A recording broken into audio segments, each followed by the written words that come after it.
Pongan un título a la clase: El justo juicio de Dios. El justo juicio de Dios. Bien, en la clase pasada vimos acerca de que el hombre es un necio, ¿verdad? Y como consecuencia, profesando ser necios y sabios, se hicieron necios. Y dice que Dios los abandonó, ¿verdad? Los entregó a pasiones vergonzosas. Y dice ahí en el versículo 29, en el 28, como ellos no aprobaron tener en cuenta a Dios, Dios los entregó una mente reprobada para hacer cosas que no convienen. Del versículo 29 al 32, ahí habla de dice en el 29, estando atestados, o sea, llenos hasta el borde. En el griego significa de pies a cabeza, de toda injusticia, y menciona ahí una lista bien larga, ¿no? Injusticia, de toda injusticia, fornicación, perversidad, avaricia, maldad, llenos de envidia, homicidios, contiendas, engaños, malignidades, murmuración, detractores. En el versículo 30 significa difamadores, aborrecedores de Dios, injuriosos, o sea, violentos, soberbios, altivos, inventores de males, desobedientes a los padres, necios. Terrible. El versículo 32 dice, quienes habiendo entendido el juicio de Dios, o sea, aquí juicio de Dios significa el veredicto, que los que practican tales cosas son dignos ¿de qué? De muerte. ¿Se acuerdan Romanos 3:23? La paga del pecado es la muerte, muerte eterna. Dice, estos no solo las hacen, sino que también se complacen con los que las practican. Entonces en el capítulo 2, versículo 1 al 5, ahí Pablo nos habla acerca del justo juicio de Dios por tanto pecado, ¿sí? Vamos a leer Romanos 2, 1 al 5. Dice, por lo cual, o sea, por todo lo que ya vimos en el versículos anteriores, eres inexcusable, oh hombre, quien quiera que seas tú, pues en lo que juzgas a otros te condenas a ti mismo. Porque tú que juzgas haces lo mismo, mas sabemos que el juicio de Dios contra los que practican tales cosas es según verdad. Y piensas esto, hombre, tú que juzgas a los que tal hacen y haces lo mismo, que tú escaparás del juicio de Dios, o menosprecias las riquezas de su benignidad, paciencia y longanimidad, ignorando que su benignidad te guía al arrepentimiento, pero por tu dureza y por tu corazón no arrepentido, atesoras para ti mismo ira para el día de la ira y de la revelación del justo juicio de Dios. La condición del hombre envuelto en sus pecados, sin duda lo hace culpable, ¿sí? Por lo tanto, merece el justo juicio de Dios. ¿Ok? Y aquí Dios acusa a todos por igual, es decir, judíos y gentiles. Por eso en el versículo 1 les dice, por lo cual eres inexcusable, hombre, quien quiera que seas tú que juzgas. Esa frase significa, se refiere a los judíos, ¿sí? Porque ellos juzgaban a los no judíos como viles pecadores, sin darse cuenta que ellos también eran pecadores, ¿sí? Y esto es lo que se conoce como un moralista, ¿sí? ¿Qué es un moralista? Es una persona que hace cosas buenas, eso entre comillas, ¿verdad? ¿Han oído a esos que dicen, no, pues yo no mato, yo no robo, yo no? Esos son. Y bueno, un moralista es aquella persona que hace cosas buenas, pero se siente buena por lo que hace. O sea, yo no hago esto, yo no hago lo otro, pero no he nacido de nuevo, ¿sí? Y esto se aplica también a la gente que está metida en las iglesias, tiene una aplicación espiritual. aquellos que están metidos en las iglesias y que han adoptado una vida moral buena, pero no han nacido de nuevo. ¿Ustedes creen que haya gente buena en las iglesias, pero no han nacido de nuevo? Sí. Les voy a poner un ejemplo de un moralista que hacía cosas buenas, pero no tenía vida eterna. Vamos a Lucas 18, versículo 18 al 25. Es la historia del joven rico. Lucas 18, 18 al 25.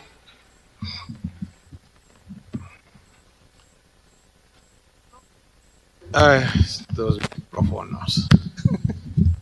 A ver si ya se juntan una compañía, ¿no? Para comprar cables, porque necesitan hacer algo, Clau, Carlos, ¿no? Sí, pero es que... Ok, Lucas 18, 18 al 25. Dice, un hombre principal le preguntó diciendo, maestro bueno, ¿qué haré para heredar la vida eterna? Él está reconociendo que no tiene vida eterna, ¿ok? Jesús le dijo, ¿por qué me llamas bueno? Ninguno hay bueno sino solo Dios.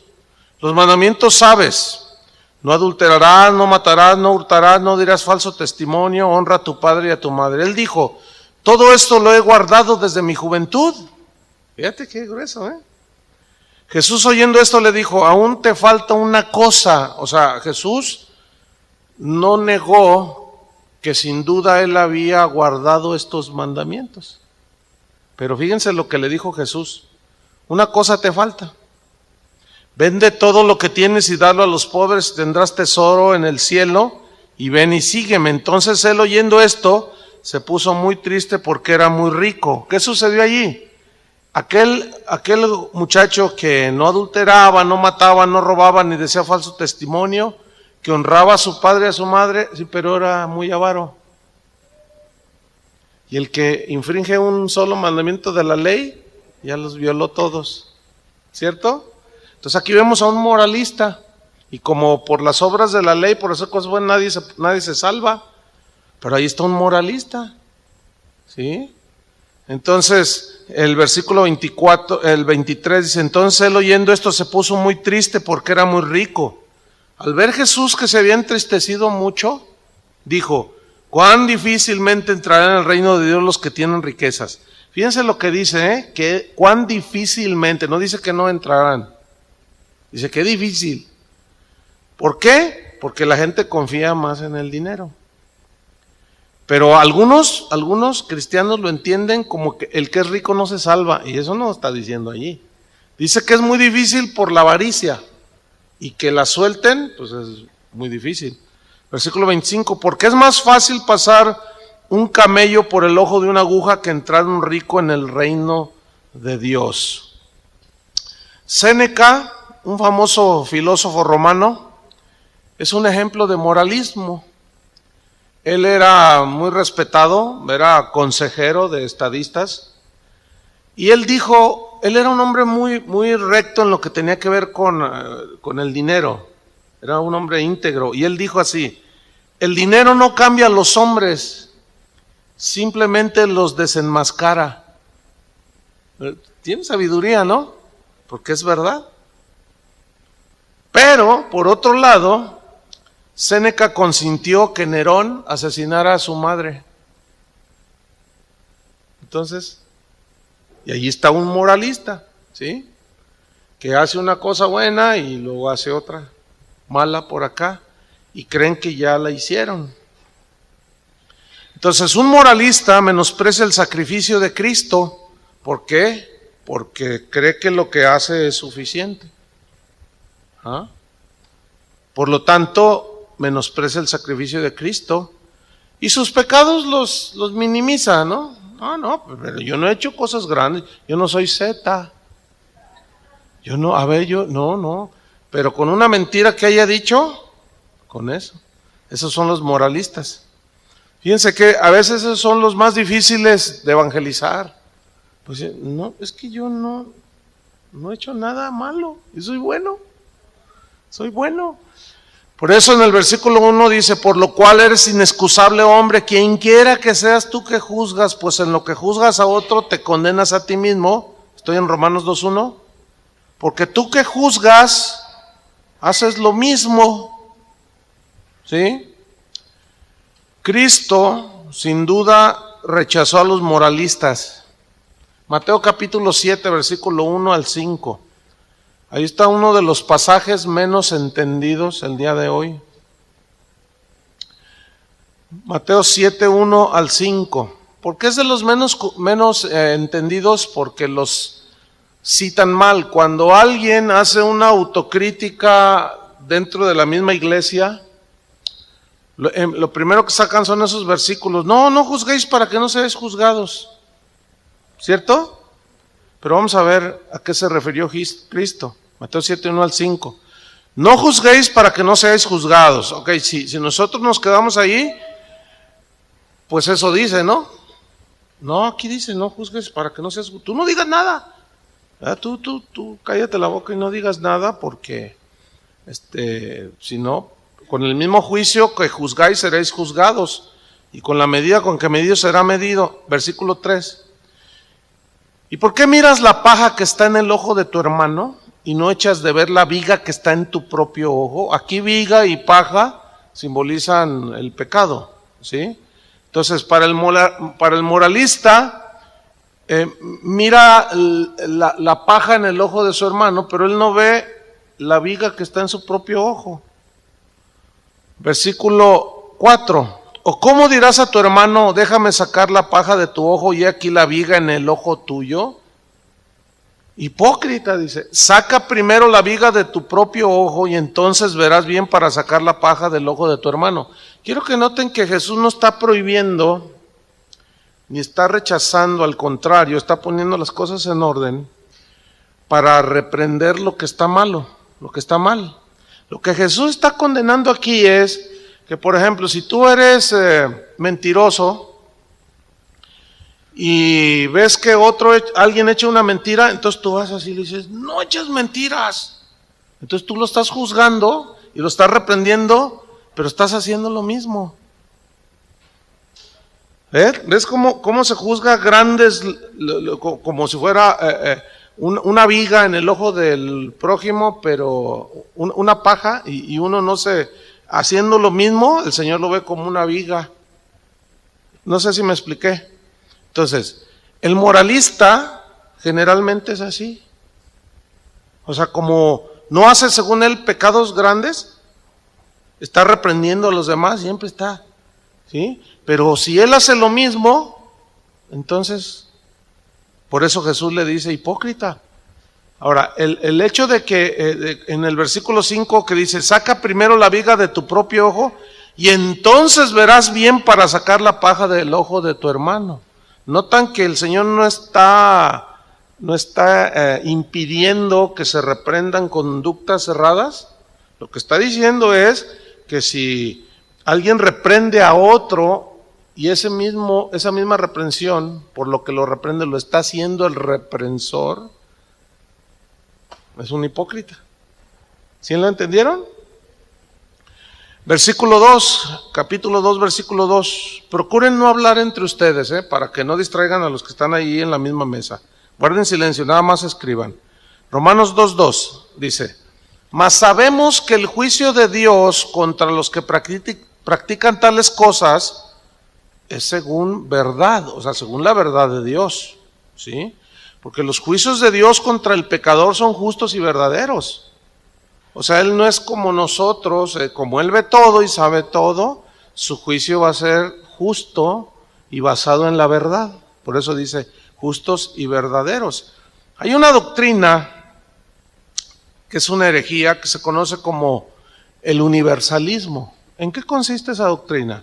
Consiste en que ellos dicen que como Dios es amor, Él no puede mandar a nadie al infierno. Y que al final de los tiempos Él va a perdonar a todos. Y malentienden donde dice que Él murió por todo el mundo. Entonces si murió, pues a todos los salvó. Pero esa es una interpretación bien desacertada, ¿no es cierto? Porque cuando dijo, vayan y prediquen el evangelio, el que creyere, ¿qué? Se salvará. Y el que no creyere, entonces no todos van a ser salvos, ¿sí? Entonces, fíjense, en Romanos 2:3, vamos a Romanos, seguimos ahí, Romanos 2:3, y piensas esto, o sea, lo que está diciendo Pablo en el versículo 1 y 2, oh hombre, dice, tú que juzgas a los que tal hacen y haces lo mismo, ¿piensas que tú escaparás del juicio de Dios? Aquí el verbo pensar en el griego con Z, logizomai. Aquí este verbo pensar, logizomai, significa pensar con lógica equivocada. Fíjense qué interesante. Pensar con lógica equivocada, como lo que les acabo de mencionar. Dios es amor y por lo tanto, al ser amor, a ver, tú ¿lanzarías a alguien a una quemazón ahí al bosque de la primavera? Pues la respuesta lógica es no. ¿Sí me explico? Pues ¿cómo? ¿Verdad? Entonces, pues, tampoco Dios, pero su lógica es equivocada. Y pensar, dice, y piensas esto, hombre, tú que juzgas a los que tal hacen y haces lo mismo, que tú escaparás del juicio de Dios. O sea, tu pensamiento lógico está equivocado. Les voy a poner otros dos ejemplos de lógica equivocada. Ustedes han oído una doctrina que anda por ahí que dice que somos dioses. Esa doctrina la enseña Cachluna, Benny Hinn, Guillermo Maldonado, todo ese grupo de apóstoles. Y ellos, su lógica es esta. Dicen, cuando se aparean un macho y una hembra elefantes, ¿qué nace? Y todos dicen, un elefantito. Cuando se aparean una jirafa macho y hembra, ¿qué engendra? Pues una jirafita. Y ahí se va, ¿no? Y lo dice, y nosotros fuimos engendrados por Dios, ¿sí o no? Y todos dicen, sí, entonces ¿qué somos? Y todos, dioses. Fíjate nomás. Qué barbaridad, ¿no? Eso es lo que pensaban, o los que piensan, no, pues yo no soy malo, yo hago buenas cosas. Su lógica está equivocada. Parafraseando estos versículos, este versículo 3, se diría de esta manera, oye necio, ¿crees que te escaparás y te saldrás con la tuya? ¿Podrás escapar de tu propio juicio? Podrás escapar de tu propio juicio, mejor dicho, pero no del juicio de Dios. O sea, por ejemplo, yo digo de mí, no, yo soy bueno, ¿sí? Bueno, escapo por mi propio juicio de mí mismo, no, pues yo no mato, no robo, no, yo soy bueno, ¿verdad? Le ayudo a mi mamá, bueno, puedo escapar en mi propio juicio, pero del juicio de Dios, nadie puede escapar, ¿sí o no? Si hay una queja en las sociedades de los países, en la gran mayoría de los países del mundo, si hay una queja de la gente, es contra los políticos, ¿no es cierto? Contra los que tienen la autoridad, contra los jueces, contra el sistema judicial, contra los que están gobernando los países. Los políticos y los religiosos pueden escapar del juicio de los hombres. ¿Sí o no? ¿Cuánta impunidad hay en nuestro país? Por ejemplo, están diciendo a diestra y a siniestra que el bosque que se está quemando, la primavera, que ya va más del 10% de extensión, eso es catastrófico. Fue provocado. Ya lo sabe todo mundo. ¿Saben qué van a hacer? ¿Qué creen? Nada. ¿Ustedes creen que los van a meter al bote? ¿Quién creen que está detrás de todo? Los políticos. Miren, lo que rifa es el billete, porque son los que hacen las leyes, quieren cambiar el uso del suelo. ¿Para qué? Para construir, por eso queman. Entonces le hacen ahí, bueno, podrán escapar, si los metieran a la cárcel, pues ya sería así como que ya estamos en el primer mundo. Pero aún en el primer mundo hay mucha impunidad, porque el que tiene el dinero es el que manda. Ok, podrán escapar del juicio de los hombres, podrán evadir la acción de la justicia, pero ¿podrán evadir el juicio de Dios? Sin duda que no. Hebreos 10:28 al 31. Sin duda que no. Nadie. Hebreos 10:28 al 31. Dice así: el que viola la ley de Moisés por el testimonio de 2 o 3 testigos, muere irremisiblemente. O sea, estaba hablando del rigor de violentar la ley. ¿Ok? Versículo 29. ¿Cuánto mayor castigo pensáis que merecerá el que pisoteare al Hijo de Dios y tuviere por inmunda la sangre del pacto en la cual fue santificado e hiciere afrenta al Espíritu de gracia? Pues conocemos al que dijo: mía es la venganza, yo daré el pago, dice el Señor. Y otra vez el Señor juzgará a su pueblo. Horrenda cosa es caer en manos del Dios vivo. Entonces, ¿se podrá evadir la acción de la justicia de los hombres? Sí. Las cárceles aquí mismo están llenas de inocentes. Se calcula, una vez oí eso, no sé qué tan cierto sea, que se cree que hasta el 40% de los que están ahí adentro son inocentes y los culpables son otros. ¿Ok? Evadieron la acción de la justicia humana, pero la de Dios jamás. Horrenda cosa es caer en manos de un Dios vivo. Hebreos 12:25, capítulo 12, versículo 25. Mirad que no desechéis al que habla, porque si no escaparon aquellos que desecharon al que los amonestaba en la tierra, o sea, Moisés, mucho menos nosotros si desechamos al que amonesta desde los cielos. Porque nuestro Dios es fuego, ¿qué? Consumidor. Entonces, la única manera de escapar del juicio de Dios, ¿cuál creen ustedes que es? A través de Jesucristo.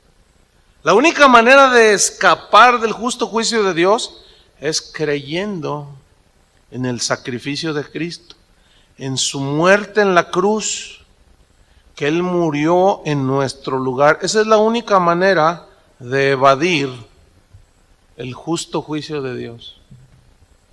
Romanos también dice que Dios mostró su amor para con nosotros, Romanos 5:8, que aún siendo pecadores, ¿qué? Cristo murió por nosotros. ¿Sí? En sustitución por nosotros. ¿Quién merecía el castigo? Nosotros. ¿Por qué? ¿Quién pecó, él o nosotros? Nosotros. Y esa es la gracia que se manifestó. La bondad, la misericordia de Dios, la gracia de Dios. Hay una historia verídica en una tribu en África, cuyo jefe de esa tribu era un hombre, era un jefe de esa tribu muy apegado a sus leyes. Y ellos tenían, él era muy, en todo era, en las leyes que ellos habían implantado ya en su tribu, era muy estricto en el cumplimiento, ¿sí?, de las leyes. Entonces, en esa tribu había paz entre la gente, había armonía y bueno, se desarrollaban, crecían, etcétera.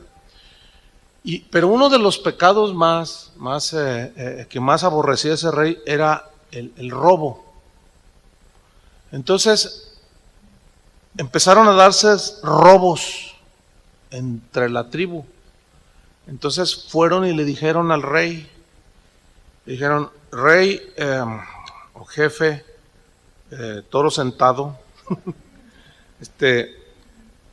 hay alguien que está robando las pertenencias de algunos entre nosotros. No, el rey se prendió, dice: quiero que me encuentren a ese ladrón, sea quien sea, pena de muerte, no me importa. Yo no voy a permitir que un solo ladrón esté aquí en mi tribu. Y empezaron a buscar, y que encuentran al ladrón. ¿Quién creen que era? Su madre. Entonces cuando se dan cuenta y los investigadores ahí, venado sentado y lluvia fresca,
se dieron cuenta que era la mamá, ¿sí? Dijeron, ¿y ahora qué hacemos? Entonces van con él y le dicen, hemos encontrado al ladrón. Dice, pena de muerte sin miramientos, esa es la sentencia, está comprobado. ¿Quién es el ladrón? Y le dicen, tu mamá, tu madre.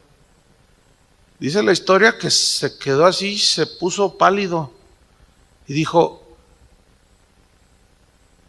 merece la muerte. Qué grueso, ¿no? O sea, era un hombre bien recto. Entonces, era la manera en que los ejecutaban era que era por medio de la horca. Entonces cuenta la historia que está allí la mamá, ¿sí? Y la declaran ya culpable y ella confesa, pide clemencia, pero todos así impávidos. Entonces cuenta la historia que pues le ponen la soga, están a punto de soltarla para que caiga al vacío, y entonces el rey dice, espera un momento, y él va y la abraza, y él se pone la soga al cuello, dice, adelante, no, pero ¿qué es? Voy a morir por ella, porque la amo, y estoy dispuesto a dar mi vida en lugar de ella. Qué grueso, ¿no? Ese es un ejemplo terrenal así muy de los hombres, pero que ilustra perfectamente lo que sucedió con nosotros. O sea, nosotros merecíamos, hermanos. Pero el Señor dijo, espérense, yo voy a morir en su lugar. Esa es la única manera, hermanos, ¿sí?, de escapar del justo juicio de Dios, creyendo en el sacrificio de Cristo. Romanos 2:4. Entonces él les está diciendo, ¿crees que tú vas a escapar del juicio de Dios? Del tuyo sí, pero del de Dios no. Y luego dice el versículo 4, ¿o menosprecias las riquezas de su benignidad, paciencia y longanimidad? Fíjate, el verbo menospreciar aquí significa mirar hacia abajo, así, con superioridad. ¿Han visto eso, no? En las novelas de Televisa, ¿no? Así. El altanero o la altanera, ¿verdad? Que miran hacia abajo. Por ahí sí hay un niño. Bueno, a mí me distrae, ¿a ustedes también? Entonces, por favor, tomen ahí, gracias. Entonces, menospreciar es mirar hacia abajo con superioridad, ¿sí? Entonces, imagínate al ser humano, yo no he hecho nada malo, yo. Y miran así, con superioridad hacia abajo. ¿Qué están haciendo? Menospreciando las riquezas ¿de qué? De su benignidad. Benignidad en el griego significa y habla de los beneficios que Dios da. ¿Cuántos beneficios no nos da Dios? A ver, un montón de beneficios. ¿Sí? Entonces, aquel que se cree justo por sí mismo está menospreciando los beneficios de Dios, no lo toma en cuenta, se cree merecedor de todo porque no hago esto, no hago lo otro, yo no hago aquello. Entonces Pablo le dice, estás menospreciando las riquezas de su benignidad, y luego añade, de su paciencia. Aquí paciencia en el griego significa contenerse, significa tener clemencia, en este caso Dios, tener clemencia, y esa clemencia retrasa el castigo de Dios. Eso es paciencia aquí. El castigo que todos merecemos, el Señor lo retrasa, tiene paciencia, se espera, ¿sí? Es como una suspensión del enojo de Dios, ¿sí? Es la paciencia de Dios, esperando que el pecador reconozca que lo es. Fíjate cómo dice, menosprecias las riquezas de su benignidad, paciencia y longanimidad. La palabra longanimidad significa extensión, y de ahí viene la palabra longaniza, aunque no lo crean, pero es verdad. ¿Qué es la longaniza? Pues es algo extenso, no largo así. Y la longanimidad es la extensión de la paciencia. O sea, fíjense, a ver si encuentro la diferencia. La paciencia, ¿sí? En el caso de Dios, en cuanto al juicio, es contenerse, retrasar el castigo, siendo paciente, ¿sí? Y luego a eso le añade la longanimidad, que es ¿qué? La extensión ¿de qué? De la paciencia. O sea que Dios es pero muy paciente. Segunda de Pedro 3:9, segunda de Pedro 3:9.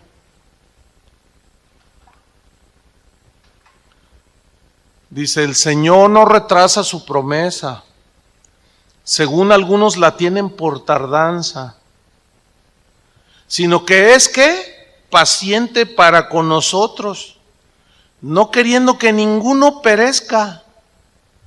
Él no quiere. Y ahí entra su paciencia y su longanimidad, pero muchos la desprecian.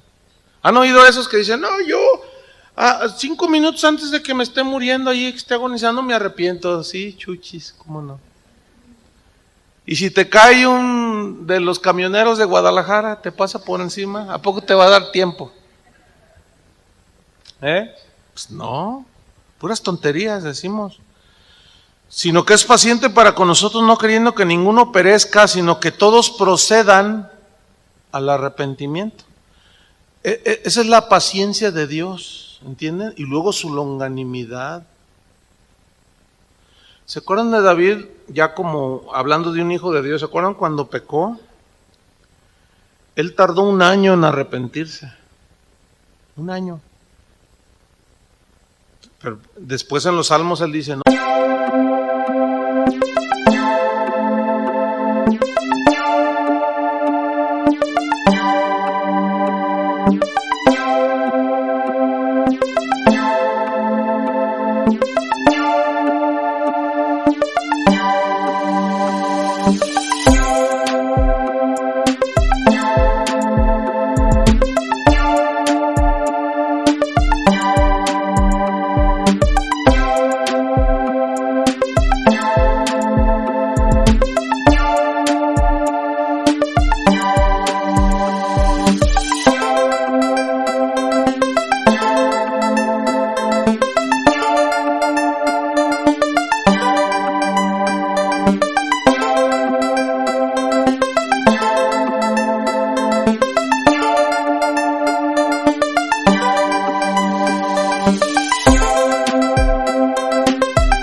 me consumía así, pero Dios bien paciente,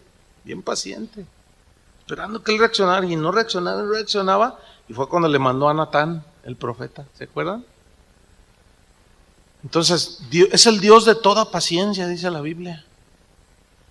Por su misericordia no hemos sido consumidos. Por eso los pecados que tenemos ahí como archivados y medios escondidos, mejor hay que ponerse cuentas, ¿no? Porque el hecho de que Él sea paciente no significa que no llegará el día en que Él intervenga. ¿No? Bueno, sigo en el mismo versículo 4. Menosprecia las riquezas de su benignidad, paciencia y longanimidad. Y lo dice, ignorando que por su benignidad, que su benignidad te guía ¿a dónde? Al arrepentimiento. O sea, cuando alguien empieza a entender, dice, no, pues sí, soy bien pecador y Dios no me ha mandado el juicio, me está dando vida todavía. Pues eso es que su benignidad guía al arrepentimiento. ¿Qué es el arrepentimiento? Según la definición en el griego, significa volverse a Dios, ¿sí? Cambiar de mentalidad respecto a Dios y al pecado. Entonces Él espera que nosotros nos arrepintamos y nos volvamos de ir en pos del pecado, o tras el pecado nos demos la vuelta, nos vayamos en el sentido contrario y nos vayamos en pos de Dios, ¿sí? Pero Él es muy paciente. Ustedes saben que hay muchos que acusan a Dios de insensible, ¿verdad? Ay, si Dios fuera de amor, ¿por qué permite esto? ¿Por qué lo otro? ¿Por qué lo otro? Lo tachan a Dios de falto de amor porque ven que pasan cosas terribles, tragedias, ¿verdad? Acusan a Dios sin darse cuenta que todo lo que sucede alrededor del mundo es consecuencia de nuestros pecados. Nosotros fuimos los que arruinamos todo, ¿sí? Entonces, no solo lo acusan a Dios de insensible y falto de amor, sino que ignoran su bondad, ignoran su paciencia, ignoran sus misericordias, ¿sí? Lamentaciones 3, 22 y 23, ahí viene, por la misericordia de Jehová, Lamentaciones 3, 22 y 23, no hemos sido consumidos, porque nunca decayeron sus misericordias, nuevas son cada mañana, grande es su misericordia, pero no me la menosprecies, ¿sí? Mira, hay cristianos que hoy en las iglesias saben que andan mal, se juntan al final de las reuniones y se van por allí y luego dicen, no, Dios es bueno, ay, Dios no lo ve, ay, Dios sabe, ay, Dios es amor, no, vente, vamos, que al cabo el domingo nos arrepentimos. Ni saben. O sea, sí es cierto que Dios es paciente, pero ¿escaparemos? No, la paga del pecado sigue trayendo consecuencias, ¿sí o no? Entonces sí pasa. Cuando escuches que alguno de entre nosotros diga, no, pues no le hacen, no pasa nada. Sí pasa. ¿No? Primero que sucede en el caso de un cristiano es que se rompe la comunión con Dios y te empiezas a sentir bien vacío.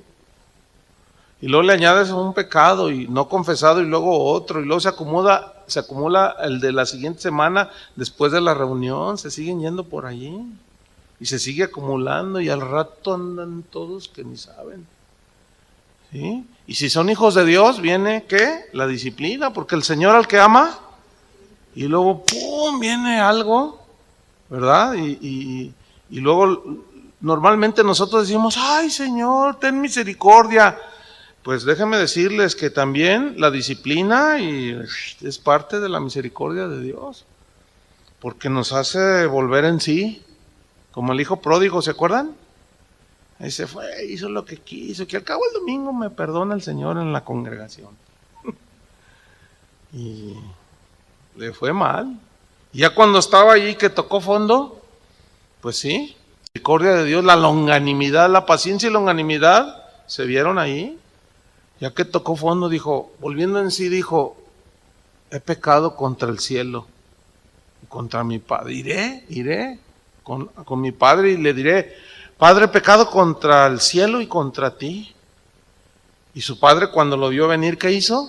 Lo abrazó. Olía a puerquito, algarrobas.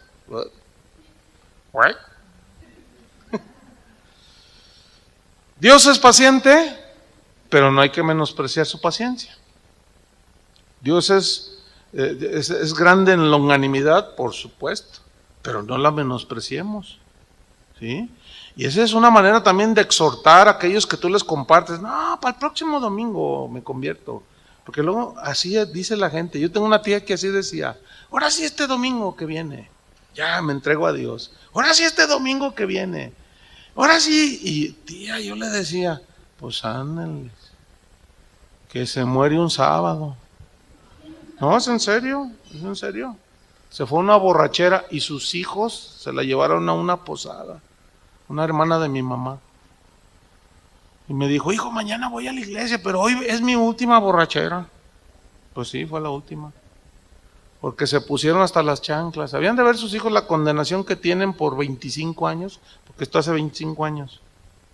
No los deja acercarse a Dios. Dice: no, es que yo no tengo remedio. Sí lo tienes, arrepiéntete. No, es que nosotros fuimos los que... Qué triste. Y salían todos borrachos de la posada del niño Dios, Iban todos borrachos por el periférico allá en Santa Margarita, a toda velocidad, y en una curvita se salieron, se volcaron, y como todo buen tapatío sin el cinturón de seguridad, ella no lo traía y salió despedida hacia adelante y el auto dio vueltas y le cayó encima. Era de las que decía que en 5 minutos antes de morirse. Pues yo les aseguro que no les dio chance. No hay que menospreciar. Pero Dios sigue siendo un Dios de paciencia. ¿Cuántos años esperó antes de mandar el diluvio? 120 años. Lleva casi 2000 años desde que Cristo vino y se fue. Casi eso es paciencia, ¿no? Nosotros sí somos impacientes, a veces vemos tanta injusticia. Bueno, así me pasa a mí, no sé ustedes. Yo digo: Señor, mejor ya ven, ¿no? Ya, porque todos esos, ¿cómo están escapando? Entonces, bueno, yo sí soy impaciente. Yo ya quisiera que el Señor viniera, pero qué bueno que yo no soy el Señor, ¿verdad? Si no, ya me hubiera, empezando por los candidatos.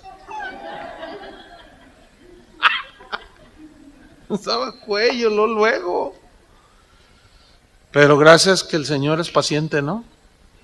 2000 años, ¿sí? Esperando. Pero cuando venga, ya no vendrá como el cordero manso y humilde, vendrá como el juez. El juez insobornable. ¿Qué tal? Romanos 2:5. Fíjense la consecuencia de menospreciar la paciencia, la bondad, la benignidad, la longanimidad de Dios.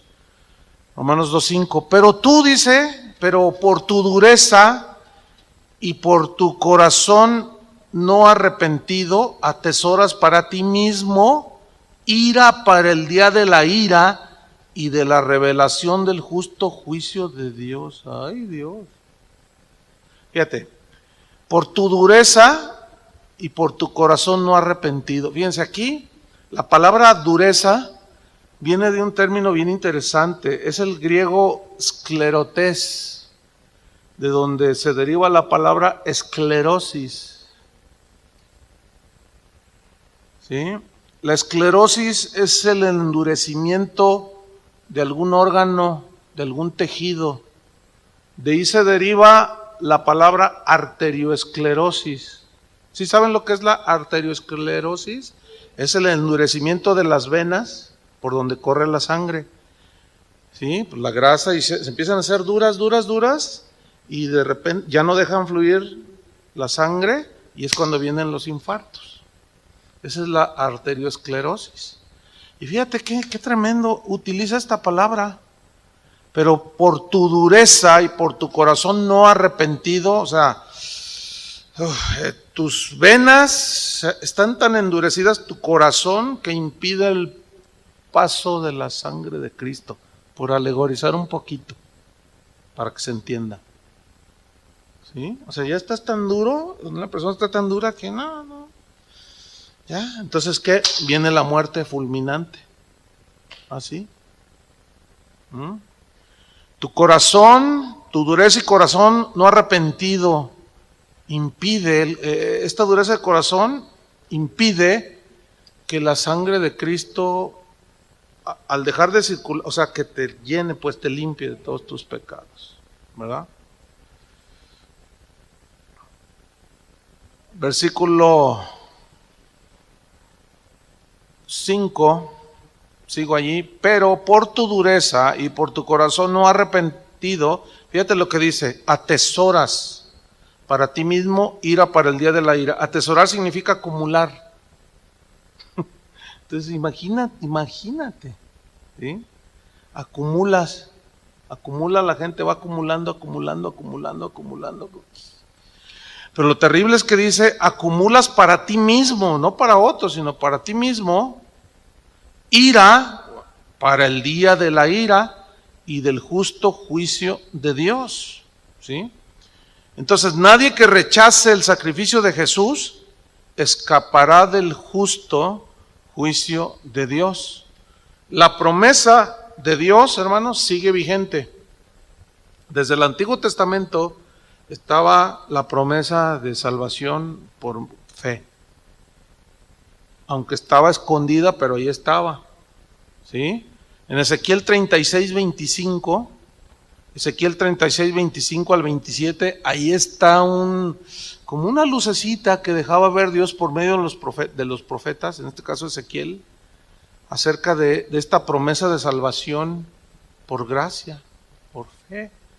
Ezequiel 36:25 dice, esparciré sobre vosotros agua limpia. El agua lava, ¿no es cierto? Entonces es un símbolo de la palabra. Somos lavados por la palabra, limpiados con la sangre de Cristo. Y se esparciré sobre vosotros agua limpia y seréis limpiados de todas vuestras inmundicias. Y de todos vuestros ídolos os limpiaré. Os daré corazón, ¿qué? Fíjate qué tremendo, ahí estaba. Les daré un corazón, ¿qué? Nuevo. Pondré espíritu nuevo dentro de vosotros y quitaré de vuestra carne el corazón de piedra. Ahí está endurecido. Y os daré un corazón de carne. Aquí carne significa sensibilidad, ¿sí? Ternura. O sea, un corazón sensible, tierno, que sienta, etcétera. Versículo 27, y pondré dentro de vosotros mi espíritu. Wow, qué tremendo, ¿no? Y haré que andéis en mis estatutos y guardéis mis preceptos y los pongáis por obra. Pero si no se arrepienten, ¿qué sucede? Vendrá el justo juicio de Dios. Por eso, hermanos, nuestra responsabilidad es compartir, predicar, ¿sí? Y no es de nosotros, no es nuestra parte, como ayer, no, hoy en la mañana me entró un correo que decía, pastor, fíjese, ¿qué hago? Una vecina mía es una viejita de más de 90 años, dice, calculo yo. Dice, y le he hablado del Señor, y le he hablado, pero ella no quiere. ¿Cómo la convenzo? Entonces yo le contesté y le dije, es que tú no puedes convencer a nadie. Tú haces tu parte, predicarle el Evangelio. Porque según el Evangelio de Juan, según Jesús en el Evangelio de Juan, ¿quién es el que convence de pecado? El Espíritu. Tú nada más predícales, tú no vas a convencer a nadie, es más, ni trates de convencerlo, tú nada más predica, ¿sí? Y deja que Dios, por el Espíritu Santo, haga su obra. Y trae convicción, nada más que no todos la reconocen. Y no, entonces nada más resta predicar el Evangelio y orar, porque esa semilla algún día dé fruto. No podemos hacer más. No podemos torcerle el brazo a nadie para que crea. ¿Verdad que no? Tengamos confianza, así como el Espíritu Santo hizo la obra en ti y empezó a darte convicción y te arrepentiste y tu corazón endurecido fue cambiado, quitado el corazón de piedra y te puso uno de carne y ahora ya es tu vida diferente. y puso su espíritu en ti. Qué maravilla, ¿no? Bueno, sigamos amando y respetando la paciencia de Dios y la benignidad de Él. Vamos a tomar, son las 7:17. Vamos a las 5 minutos, lo que es, ¿ok?